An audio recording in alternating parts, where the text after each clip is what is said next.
Still in the Ashanti region, the Security Council will from Wednesday embark on an operation to force residents to wear face masks. It is a response to President Akufo-Addo's directive for all people to use protective gear following the lifting of a 3-week partial lockdown. Nanaya Ojima has been checking compliance with the directive and filed this report.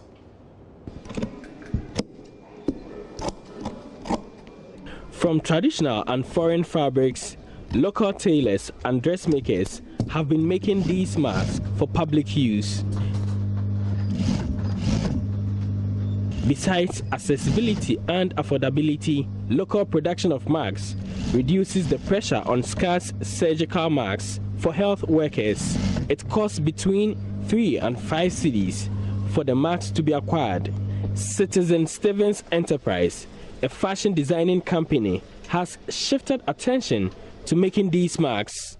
Stephen Kofi-Poku is co-founder. We make sure that we get layers that are waterproof. So with the local cloth, that is the cotton, we make space for the filter, that is waterproof.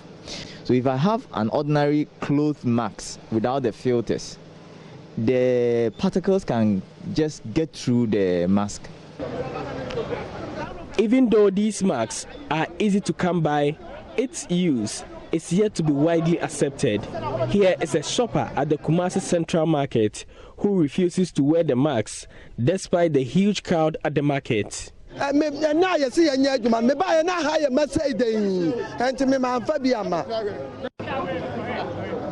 Many people have purchased the masks but will not wear because, according to them, it is uncomfortable.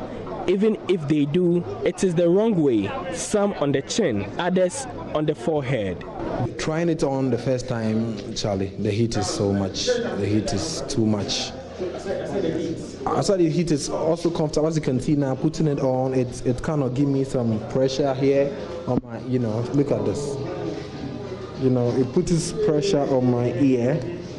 You can see. So I think it's very hot. It's very hot putting this on. Virologist at the Kumasi Center for Collaborative Research, Dr. Michael Usu, however, wants people to prioritize their health. I don't expect nose masks to be encouraged. I expect nose masks to be mandatory. That everywhere anybody goes, before you go to a trotro, a public transport, every gathering you go, the first thing is that you must be in a nose mask, and the police must ensure that whoever goes out has a nose mask. Meanwhile, the Ashanti Regional Minister, Simon Osei-Mensah, says the security personnel will be deployed to enforce all preventive protocols despite lifting of the lockdown. So I expected that today, definitely, we're going to have people without the face mask. But going forward, you see that the number will reduce. After tomorrow, close of day tomorrow, the following day, we are going to be very strict because everybody should be able to acquire the face mask today and tomorrow. When you say being strict, what do you mean by being strict specifically? If we see you maybe without face mask and you are in public, we can return you to go back home until you get the face mask on. So that would be the Ashanti region's measure to contain the spread. Yes, that's what we are going to do, and especially in the market areas and areas where you have large crowd. From Kumasi for Joy News, Nanaya Ojima reporting.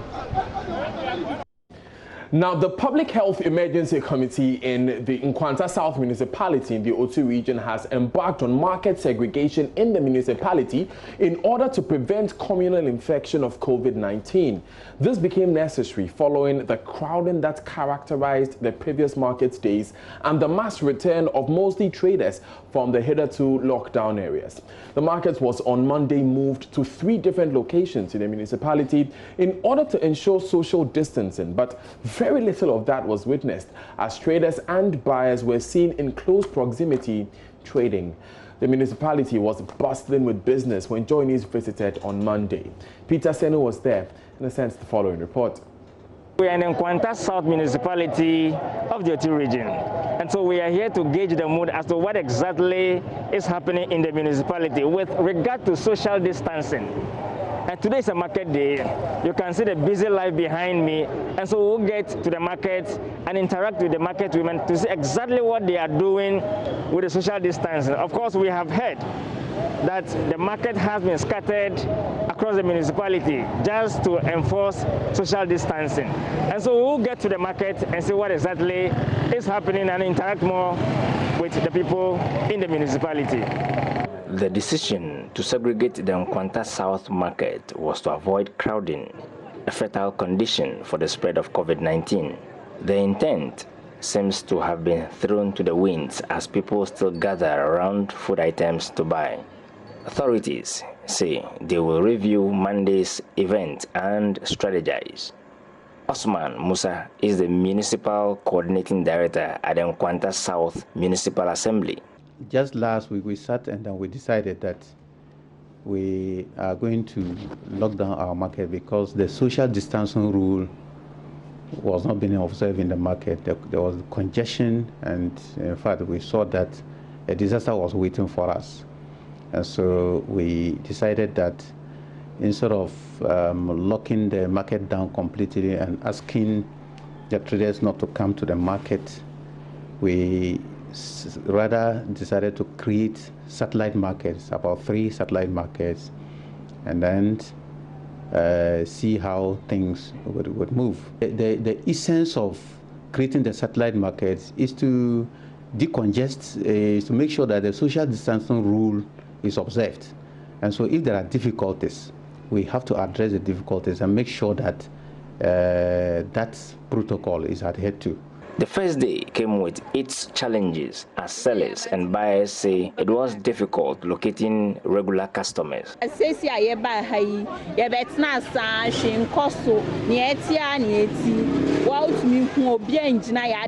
Sales are low today because it is a new site. Customers cannot locate us.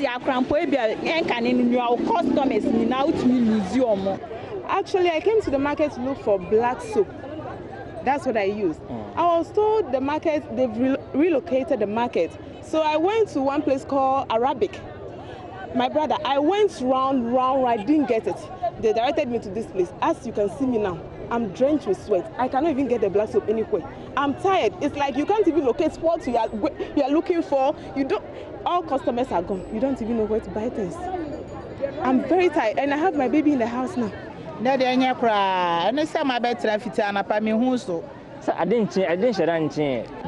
in the old market, I would have made good sales.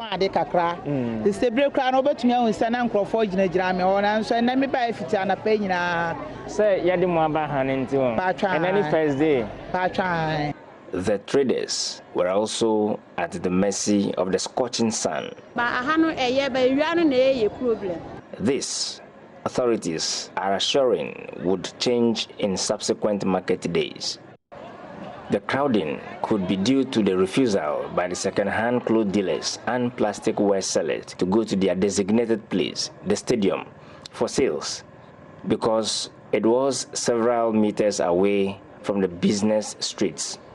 One thing that was also missing was the hand-washing items, but the assurance again to ensure to move them from the old market site to the new areas during the next market days.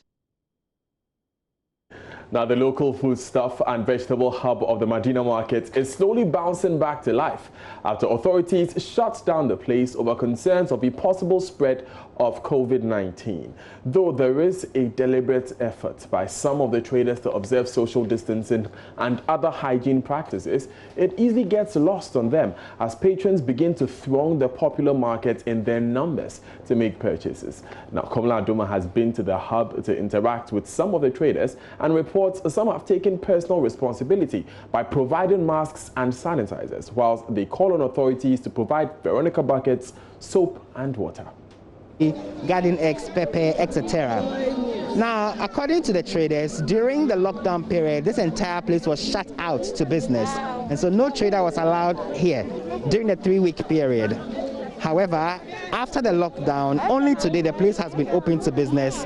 The traders are here expecting the patrons to throng in their numbers to do business with them. But as you can see in the background, very little by way of social distancing is being observed here.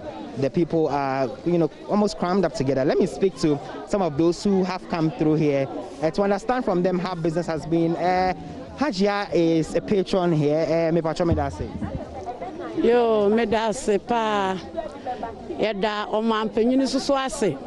Sawati mi abie market na amaye. Domina yeti fie na ekomode ye pa.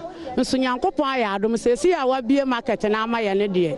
Yetimi ton ade kakra amaye ne ye ma ye nsakwa ya no. Na emom de me pesa me de adisrade to mpanyinifo anim tituru Madina mpanyinifo anim ne se yekọ kanehia yekọ dwadwada bebre a eya ye hu se omode bucket any pipe wa yede wohuru yensa si ho nso Madina hanum nya market nko a Madina hanum nyina ye hu se sa bucket no ebisi bebi a nti yesre omo se omo de abema omo ena omo mfa mbre ye de a omo mfa mbre ye na omo nya mfa mba soso de a aban no won mfa mbre ye na ehu hia ye pa do mi wono ana se ye wohuru yensa na ye mbo ye ho ban. Okay, so all she's saying is that the Veronica buckets and the soap that have been distributed to many markets where traders and patrons use as a form of ensuring personal hygiene, they haven't seen any of those Veronica buckets in this particular market, and so hand washing has become difficult. She also alerts the authorities for lifting the ban during the lockdown for them to come back here and be able to do business to fend for themselves and their families. Let me speak to some more traders here to understand how things have gone. And this is an aubergine seller. Mebacho bibiaboko. Boko nyamiadum bibiaboko. Mebacho answer na lockdown na say na ejom hat here. Mebacho de bini eto ade wa pa na nipa wa ha bebiri. Nti lockdown 3 weeks no na o we hifan. Mebacho ma medjom efise omu se mayenko me kokwan so me de bode na eba ene ne amanti omu se mayenko baako pe na enko ba mi kodwa na okumase nti eba ne sa no na mintime enko nti na me wo fie. So she says she sells plantains. She travels all the way to Kumasi to go get the plantains, come here to retail them. However, when the lockdown was announced, she was unable to come here to sell her produce. She was also unable to travel outside Accra to go get them. But the situation has changed. Now, since now you be this market now, maba jomo sign a business here. Me paucho enra no ye buy no. Omo MBA market ni inside ninti aha car park baby ye niama no. Because of some MBA inside ninti obi amaha. Nti no omo nto ade enenso no ye de buy o ho na obi abeto baako because obisa nipa na o si osuro say yare na enko ye na omo ebie nti adeto no enye. She says since the place was opened, it appears some of the patrons do not know that this particular area of the market has been opened. And so it's hard to find patrons coming through. The patrons come once a while, show up to buy just a few. Their expectation is that in the coming days, people will come in their numbers to come and then do patronage and do business with them. Let me speak to this woman who I see.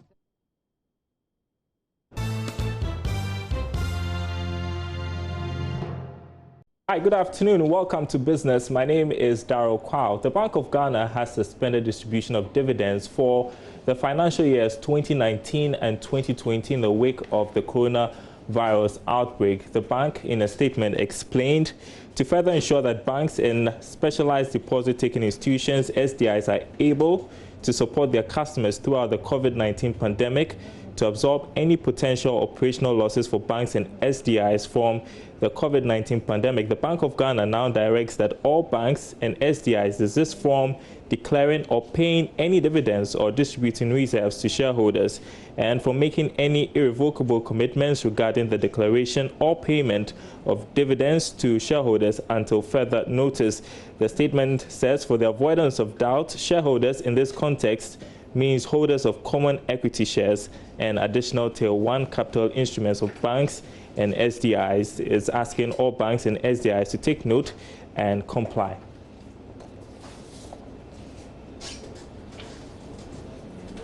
Also in the news this afternoon, Tallow Oil PLC has appointed Rahul Deer as Chief Executive Officer, the man you see in your shot. He's also going to be the Executive Director of the group. Rahul, according to a statement, will take up his appointment from the 1st of July 2020. And Dorothy Thompson, currently executive chair of Tallow, will return to her position as non-executive chair after a limited period of handover. Rahul brings extensive leadership experience in oil and gas to Tallow. He's currently CEO of Delonex Energy, an Africa-focused oil and gas company that he founded in 2013.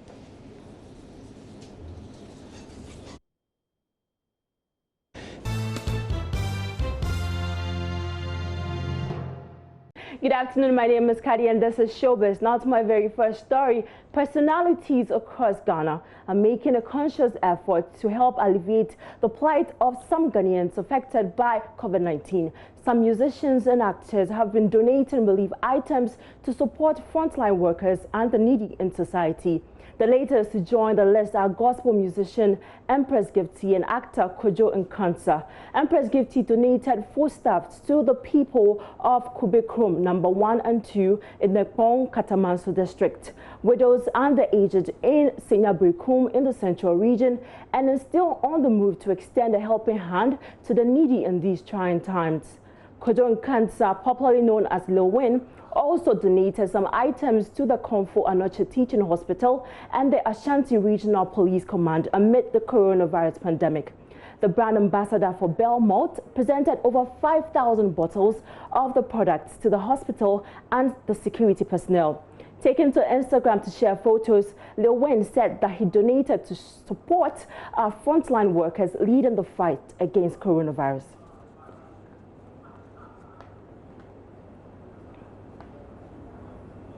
Now on to some international stories. American actor Idris Elba says the world should go into quarantine for a week every year to remember the coronavirus pandemic. The Luther actor has recently recovered from COVID-19 after testing positive for the disease in March alongside his wife Sabrina Elba. Idris has described the ordeal as definitely scary and unsettling and nervous. I think that the world should take a week of quarantine every year just to remember this time, remember each other.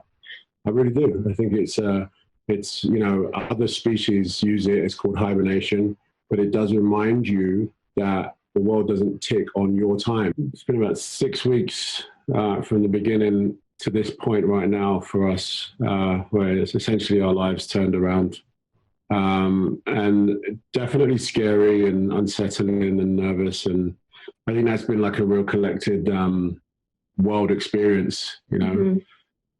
Everyone's sort of feeling the way we have been feeling, but it has definitely been sort of just a complete upheaval.